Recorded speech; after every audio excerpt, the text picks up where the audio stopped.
बिस्मिल्लाहिर्रहमानिर्रहीम। अस्सलाम वालेकुम एस्पायरेंट्स। हमारा आज का जो लेक्चर है वो दिल्ली सल्तनत के बारे में है, जो कि 1206 से 1526 ईस्वी तक तकरीबन 320 सालों के लिए कायम रही। और इस टॉपिक की सिग्निफिकेंस इंडो पाक हिस्ट्री के हवाले से भी है, लेकिन क्योंकि हम इसको पाकिस्तान अफेयर के हवाले से देख रहे हैं, लिहाजा पाकिस्तान अफेयर का जो पहला टॉपिक है historical perspective of ideology of Pakistan, उसी में ये अहमियत रखता है, उसी कंटेक्स्ट में हम इसका जिक्र कर रहे हैं। फिर अगर आपका इंडो पाक हिस्ट्री एज ए सब्जेक्ट आपने नहीं भी लिया हुआ, तब भी इंटरव्यू में आपसे इस हवाले से क्वेश्चन हो सकता है, क्योंकि बहरहाल you are suppose to know about the history of Indo Pak. जितने भी मुस्लिम रूलर्स रहे हैं उनके बारे में जानना आपके लिए बहुत ज़रूरी है। ये पाकिस्तान अफेयर के MCQs में भी पूछा जा सकता है। और इंडिपेंडेंट दिल्ली सल्तनत के बारे में जानना भी ज़रूरी है, क्योंकि ये भारत 320 साल का अरसा है और इसमें 5 डायनेस्टीज ने रूल किया, जिनके बारे में, जिनके टाइम पीरियड के बारे में आपको पता होना चाहिए। टॉपिक है ideology of Pakistan in its historical perspective. तो मुस्लिम रूल सब कॉन्टिनेंट में फतेह सिंध से शुरू होता है, और फतेह सिंध मोहम्मद बिन कासिम ने की थी। यहाँ से मुस्लिम रूल स्टार्ट होता है और बरसीर पाक व हिंद में इस्लाम का ज़हूर होता है। उसके बाद फिर गजनवी डायनेस्टी को हमने स्टडी किया, जो कि 970 से 1186 तक कायम रही। इसके बारे में हमारा इंडिपेंडेंट लेक्चर मौजूद है, जो कि आप प्लेलिस्ट में जाके देख सकते हैं।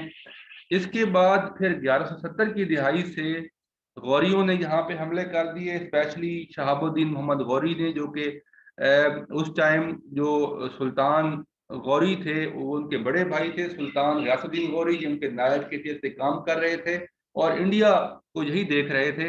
इन्होंने 1175 में मुल्तान को फतह किया, 1175 में उज शरीफ को फतह किया। उसके बाद इन्होंने जो है वो 1179 में पेशावर फतह किया, और फिर इन्होंने लाहौर को फतह कर लिया, लेकिन खुसरो मलिक जो आखिरी गजनी हुक्मरान थे उनको ही यहाँ पे रहने दिया, लेकिन बाद में उन्होंने इनके साथ बगावत कर दी।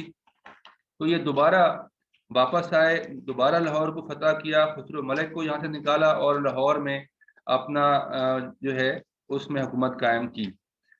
और इसके बाद इन्होंने दो मशहूर जंगें लड़ी शहाबुद्दीन गौरी ने। Battle of Tarain, first battle of Tarain जो कि 1191 में लड़ी, और दूसरी बैटल ऑफ तराइन जो कि 1192 में लड़ी, उनका भी हम जिक्र करेंगे। और उसके बाद 1526 में मुगल एम्पायर यहाँ पे आ जाती है, जो कि 1857 तक रहती है, और 1857 के बाद फिर ब्रिटिश एरा जो है वो स्टार्ट होता है और वो 1947 तक रहता है। तो ये पूरा सीक्वेंस इस लिहाज से मुकम्मल होगा। तो हम इसके बैकग्राउंड में जाते हैं।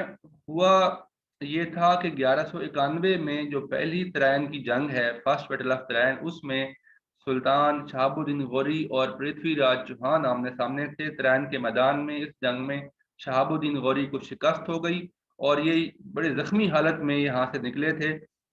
फिर इन्होंने तहिया कर लिया कि अपनी शिकस्त का बदला जरूर लेंगे। फिर अपने से बहुत बड़ी फौज को इन्होंने 1192 में सेकेंड बैटल ऑफ ट्रायन में शिकस्त दी और अपनी पहली शिकस्त का बदला लिया था, और यहाँ से इंडिया की हिस्ट्री तब्दील हुई। 1192 में दूसरी तराइन की जंग में पृथ्वीराज चौहान को शिकस्त देने के बाद इन्होंने यहाँ पे अपना होल्ड मजबूत किया। कुतुबुद्दीन ऐबक को यहाँ पे छोड़ा। इनके वफादार गुलाम थे, बासलाहियत गुलाम थे, और इनको ये अपना बेटा ही मानते थे।